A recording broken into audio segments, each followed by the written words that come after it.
कि उसी डिस्ट्रिक्ट में वही लड़की जिसकी वजह से घर से निकाला गया था वो हीरो को, वो बेटी कलेक्टर बन के आती है। तो हम लोगों ने बेटी पढ़ाओ बेटी बचाओ बेटी पढ़ाओ का एक अभियान था वो हमारा। लेकिन ये अभियान सिर्फ बेटी के लिए नहीं है, उस हर बच्चे के लिए है जो बच्चे आजकल हमसे दूर हो गए, मोबाइल से कनेक्ट हो रहे हैं। मैं अपनी भी बातें कर रहा हूँ, मेरे भी 2 बच्चे हैं। जब मैं जाता हूँ तो सबसे पहले उनको मोबाइल ही चाहिए, लेकिन जब मैंने संघर्ष की कहानी की उनको बताया तो आज मेरे बच्चे मेरे से मोबाइल नहीं मांगते।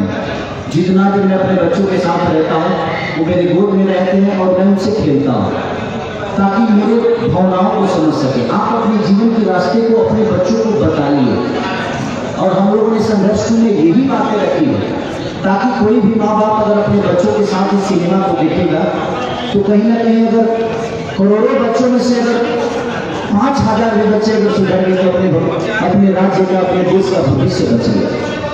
क्योंकि हम अपने बच्चों को संस्कार से इतना दूर कर दिए हैं कि आने वाला पीढ़ी हमारे लिए वृद्धा आश्रम ही बनेगा, क्योंकि हमने कभी अपने जीवन के बारे में अपने बच्चों को बताया ही नहीं, हमने उनको वक्त नहीं दिया जबकि हमें देना चाहिए, क्योंकि हमने मोबाइल दिया।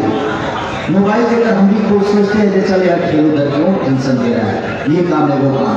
तो बात यही है, और हम लोगों ने संघर्ष को उसी के लिए बनाया है कि कम से कम हमारे राज्य के बच्चे या हमारे देश के बच्चे मोबाइल से दूर होकर कम से कम अपने माता पिता के पास रहें और माता पिता के जीवन की बातें समझ सकें। इसीलिए हम लोगों ने संघर्ष को बनाया। तो मैं सबसे यही रिक्वेस्ट करूँगा कि सदियों बाद कोई बेहतर चीज़ें बनती है, अगर आप सब मिलकर इसको सपोर्ट करेंगे तो मुझे लगता है कि हम भी एक बेहतर दिशा में काम करने की कोशिश करेंगे। आदमी का मनोबल कब टूटता है? जब अच्छा चीज़ करने के बाद भी उसको तारीफ नहीं मिलती। आप ही हैं, अगर अच्छा न्यूज़ बनाते हैं, अगर हम आपकी तारीफ नहीं करेंगे तो फिर आप न्यूज़ बनाना छोड़ देंगे या बेहतर न्यूज़ की तरफ नहीं जाएंगे। आपकी बेहतर न्यूज़ का अगर व्यूवर नहीं आएगा तो आप बोलेंगे। अगर आप राम की चर्चा करते हैं और कोई आपका न्यूज़ नहीं देखेगा तो आप राम का चर्चा करेंगे? नहीं करेंगे। तो कोई भी दुनिया का आदमी जब बेहतर करता है तो आप सबका भी दायित्व बनता है, क्योंकि पत्रकारिता जो होती है, ये मीडिया जो होता है, ये समाज का तीसरा आईना है। आप सब जितना बेहतर लिखेंगे इसके लिए उतना ही बेहतर लोगों को समझ में आएगा, क्योंकि खिसारी को अगर करोड़ों लोग चाहते हैं तो उसमें से आप ही हैं, और आपका भी थैंकफुल है, आपकी भी लीडर है, आपके भी चैनल पे दुनिया सपोर्ट करती है, तब आप इतना बड़े हुए। तो मेरे कहने का मतलब कि छोटा छोटा अगर हम जुड़ जाए तो बहुत बड़ी चीज़ हो सकती है। इसीलिए हम लोगों ने कोशिश की है। इस संघर्ष को सिर्फ हम लोगों ने इंडिया में नहीं बल्कि विदेशों तक सिर्फ इसलिए किया ताकि हम हिंदी फिल्मों में देखते हैं, साउथ की फिल्मों में देखते हैं कि बड़े कैनवास की चीज़ें होती हैं। तो एक प्रोड्यूसर जैसे हमारे रत्नाकर भी है, इसको एक पैसे में नहीं लगाएंगे, एक बेटे का जीवन संवारने के लिए, और एक सिर्फ एक बेटा की बात की, अपनी भाषा का गरिमा, अपनी भाषा का भविष्य क्या है उसके लिए इन्होंने करोड़ों रुपया झोंक दिया। अभी तक की जितनी भी फिल्म बनी है सबसे महंगी फिल्म संघर्ष की है, क्योंकि विदेशों में धरती पे शूट करना बड़ा कम जॉब होता है। वहाँ होटल कम से कम 10,000 का एक होता है, और वहाँ खाए पीने का होने के एक आदमी खाना भी सब खाइए, ऐसे भी स्थिति होना। लेकिन उसके बावजूद भी उन्होंने हिम्मत की। मेघाश्री का एक किस्सा बताता हूँ। हम लोग बीच समंदर में शूट कर रहे थे, इनको कपड़ा चेंज करना था, और एक टापू था जिसमें कांटे वाले जंगल थे, उसमें घुस नहीं सकता था, लेकिन इस एक्टर ने वहाँ जाकर कपड़ा चेंज किया। उस दिन से मैं इनका सम्मान मेरे मन में बहुत बढ़ गया, और ये बात सबने देखी कि उस कांटों में जाकर भी एक लड़की कपड़ा चेंज करके होटल नहीं गई। तो एक कलाकार अपने काम को आप सबके मनोरंजन के लिए इतना मेहनत करता है। तो मैं यही कहूँगा आप सबसे कि प्लीज़ आप लोग संघर्ष को जैसे सिनेमा को इतना प्यार और आशीर्वाद और अपनी भाषा से अपने न्यूज़ के थ्रू लोगों तक ऐसे मैसेज पहुँचाइए, क्योंकि ये सिर्फ मेरे बच्चों की बात नहीं है, ये हिंदुस्तान के हर उस बच्चे की कहानी है जो अपने पिता और माँ से दूर होकर मोबाइल को अहमियत देने लगा है, वो मोबाइल से कनेक्ट हो गया। तो इसलिए हम लोगों ने इस सिनेमा को किया है ताकि हमारे बच्चे मोबाइल से दूर हो जाएं और हमारे पास रहें, ताकि वो आने वाले भविष्य में आज हम जवान हैं तो ठीक है, हमें चीज़ें समझ में नहीं आती, लेकिन जब हम बुजुर्ग हो जाएंगे तो यही सारी चीज़ें, यही बचपन, यही चीज़ें हमारे बच्चों के दिमाग में रहेगी कि पापा हमें कितना प्यार करते थे।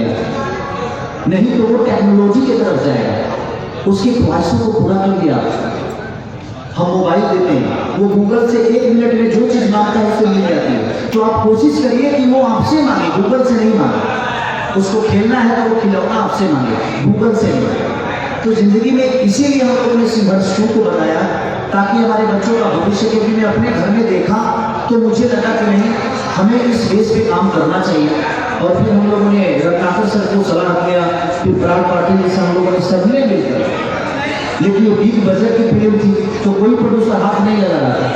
तो फिर हम लोगों ने अप्रोच सर को किया, सर ने बोला कि नहीं, जहाँ हमारे देश के भविष्य के बच्चों के भविष्य का सवाल है, वहाँ अगर 2-4-5 करोड़ रुपये डूब जाएगा तो हम लगा देंगे पाएंगे, लेकिन आप लोग ईमानदारी से काम करेंगे। इसीलिए हम लोगों ने किया है। तो मैं सब आप सबसे यही रिक्वेस्ट करूँगा। इसीलिए मैंने इस सिनेमा को करने में अपनी जान तक का परवाह नहीं किया। 30,000 गहरा वो पानी था समुद्र में, और मैंने आज तक जो जेट क्या होता है वो जेट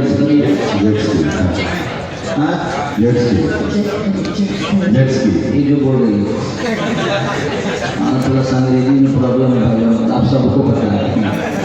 तो जब अंग्रेजी होता है तो मैं किसी और को सहारा ले लेता हूँ।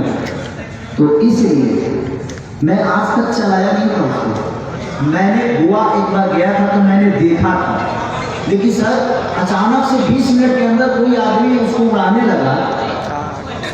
मुझे उसके लिए मेरी वाइफ से डांट भी पड़ी, क्योंकि मेरी वाइफ, मेरी बेटी, मेरा बेटा, हम चारों गए थे उसके लिए। सर ने खुद ही बोला, पहली बार मैं अपने बच्चों के साथ आउट ऑफ इंडिया गया, उसके बाद मैं लंदन लेके गया, चंदा को भी लेके गया, उसे भी अच्छा लगा कि चलो मेरा पति सुधर गया पहले से। कोई भी पत्नी कहेगी कि नहीं भाई चलो सफ़र कर रहा है उसके साथ, तो अच्छी बात है। हम 17 साल का सफ़र है उसके साथ, और मेरी प्रेरणा है कहीं ना कहीं, तो उसने मुझे बहुत ताकत दिया है। नहीं तो गलतियाँ हमने भी बहुत की है। बाद में मुझे समझ में आया कि यार जिंदगी में हर वक्त तो मैं दुनिया को वक्त देता हूँ, और यही वक्त है कि इसको भी देने की जरूरत है। बुढ़ापे में इसके अलावा मेरे पास कोई नहीं रहेगा, तो बुढ़ापे में हम वक्त देके क्या करो, दोनों मतलब नहीं होता। इसलिए आज मैं भी वक्त देता हूँ, और आप लोग भी अपनी फैमिली और अपने माँ बाप को हमेशा वक्त दीजिएगा। जिंदगी में वो कभी दुखी नहीं हो सकता जो अपनी माँ को डेली फोन करके पूछता है कि मम्मी तुम कैसी है, पापा आप कैसे हैं, क्योंकि उनसे बड़ा ताकत आपके धरती पे कोई हो ही नहीं सकता। तो हमेशा कोशिश करिए अपने माँ बाप को, अपने सुबह उठते ही पहले बोलिए मम्मी प्रणाम कैसी है, क्योंकि माँ बाप जिंदगी के सबसे अनमोल रतन होते हैं। हमें पढ़ना बताते हैं, हमें चलना बताते हैं, हमें बोलना सिखाते हैं। तो पहला हमारा मास्टर वही है। इसलिए मैं संघर्ष क्योंकि बोल रहा हूँ, क्योंकि आप लोग हर आदमी अपने आज के डेट में बच्चों से दूर है, उसको मोबाइल से आप जोड़ दिए हैं, और हर बच्चा आज गेम खेलने में तबाह है, अपने पापा के साथ कोई नहीं खेलता। तो इसलिए मैं सबसे ये रिक्वेस्ट करूँगा कि आप लोग अपने बच्चों को संघर्ष को दिखाइए, अपने बीवी को दिखाइए, सबको दिखाइए। रीजन इसलिए